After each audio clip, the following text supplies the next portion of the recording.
Imam Husayn and his company, men, women, and children, are journeying through the desert toward Kufr.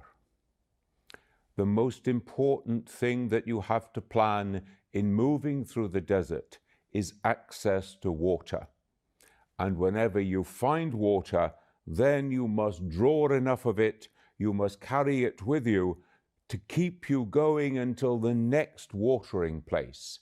It is the most precious commodity. Water then is like a lifeblood, we can say. Without water, life does not continue in the desert. The governor of Kufr, Ibn Ziyad, has decided that he needs to send out a squad of men under a trusted commander to shadow the company of Husayn, so that he always has them under his watch. And the head of that company is a man called Hur. Now, Hur was a respected general. He was also a man of deep piety and faith. He wasn't a political person, but he was well respected for his military expertise and his commitment, his ability to take orders. And Hur it is who is instructed to take out his group of men and to shadow Husayn through the desert. And if we can imagine one party going along between the hills of sand and another party going along on the top of the sand hills, then we can see the way in which, almost as the sheepdogs would shadow the sheep, so Hur is to shadow the company of Husayn on their journey through the desert, to keep them always under their watchful eye. An episode is recorded when Hur and his company of men ride into the camp of Imam Husayn. Now, they also have endured the rigors of the desert. They are covered in sand and dirt. They are thirsty. They have been riding a long time. Yes, they are men, they are soldiers. They are used to this. But nevertheless, this is a tough existence in the desert. So they ride into the camp of Imam Husayn, and he sees them coming and is not too sure what to make of it. And so he calls out to them, "Do you come as friends or as enemies?" And the response is given, "We do not come as friends."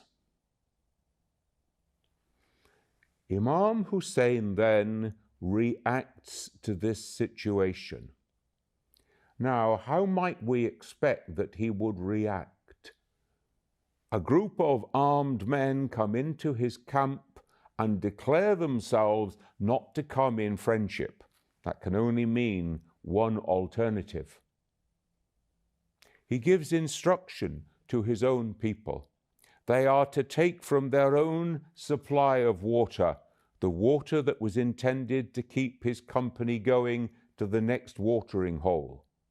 They are to take from his supply of water and they are to give it to the men so that they can refresh themselves after their journey. And what's more, they are to use some of that water to spray on the horses to give them also something to drink so that they may be refreshed. Both man and beast alike are treated with great dignity using the water that Imam Husayn and his company themselves need. This was not what Hur expected. This was not the kind of reception that he would have thought he would receive. And we can see that from this time onwards, that gesture of pure goodness, that gesture of respect for their dignity as human beings, that sharing of that most necessary commodity of water, it begins to work in the heart of Hur. After they have refreshed themselves, it becomes time for Zuhr prayer. And so, after the azan, Imam Husayn goes to Hur and says, "It's time for prayer.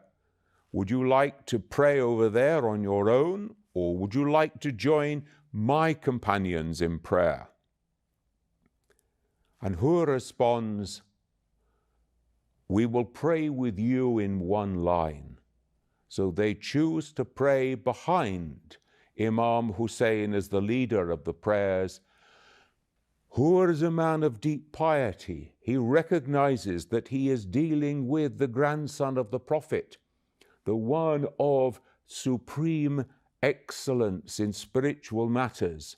Therefore, it will be an honor and a dignity to pray behind him in one congregation. And after the prayers, Imam Husayn addresses the men who come from Kufr.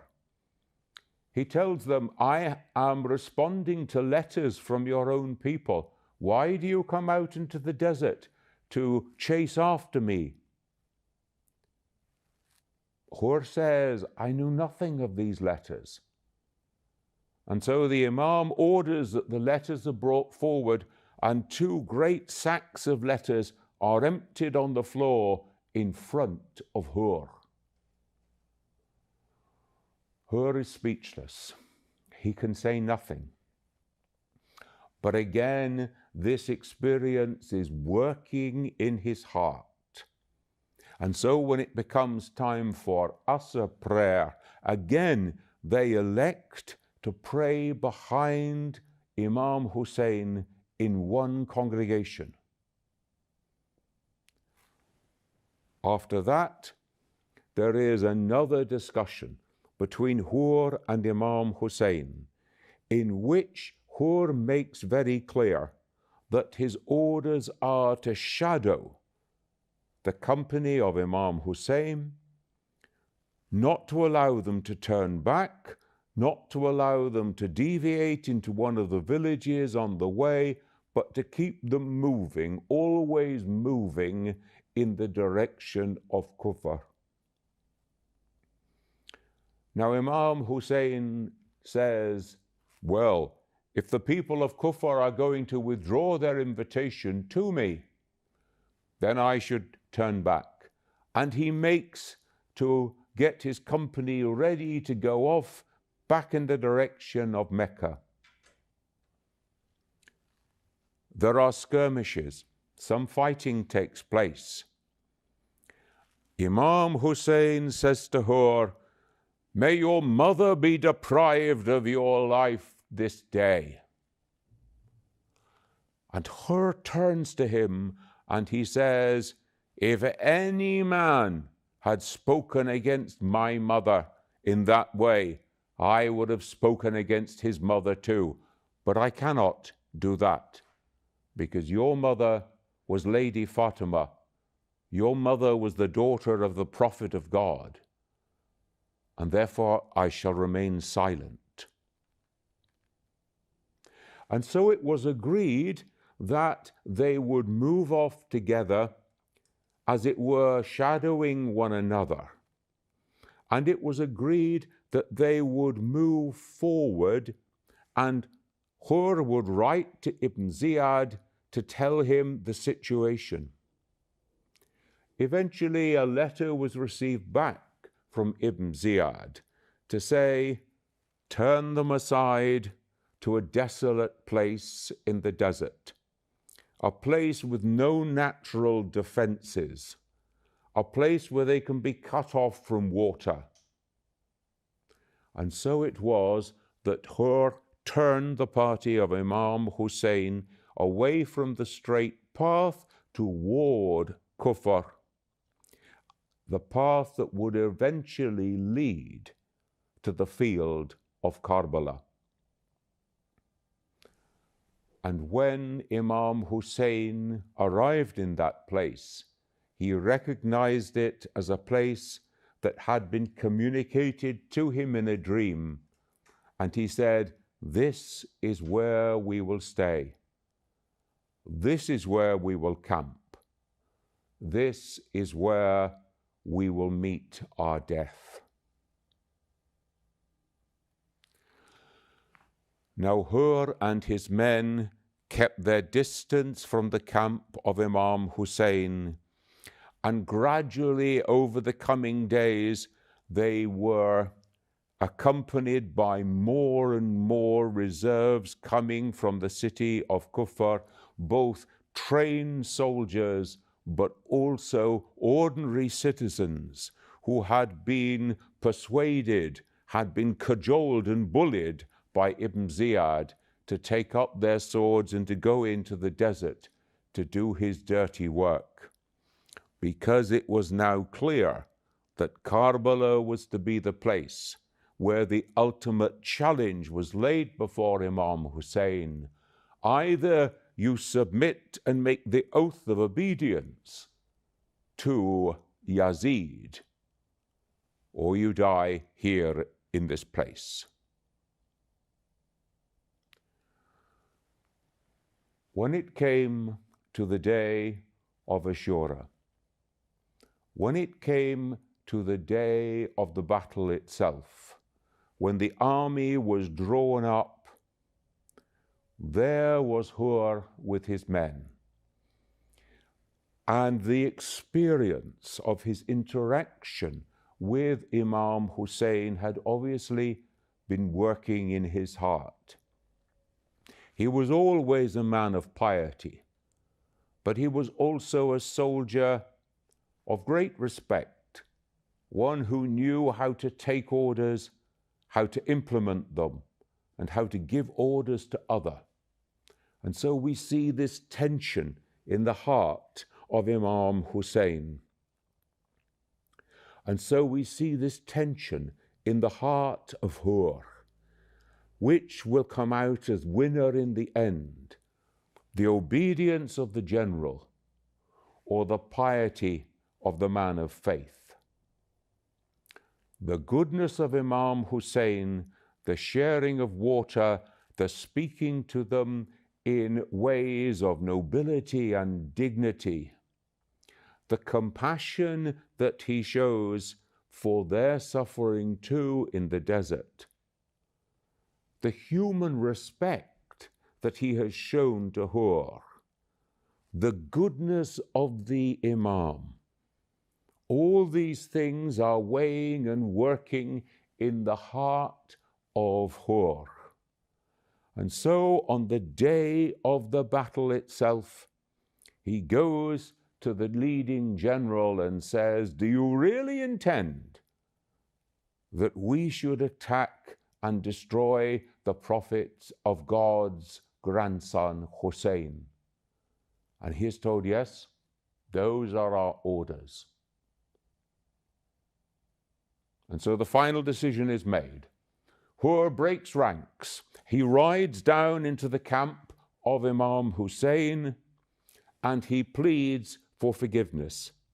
"I am the man who brought you to this place. I am the man who brought you to death here in Karbala.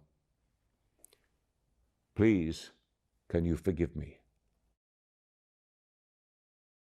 Now you imagine, Imam Husayn knows that this is the end and this is the man who brought him here, and yet he turns to him and he forgives him completely.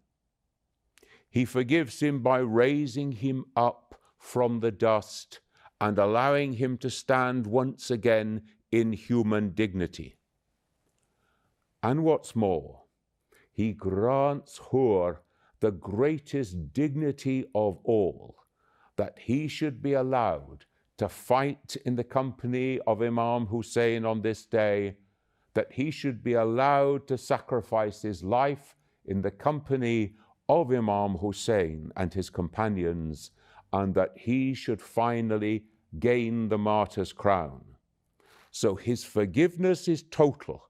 His mercy is like the mercy of God. If only one would beg for it, then the mercy will be there in great gushing streams. Such is the mercy which is displayed on this day.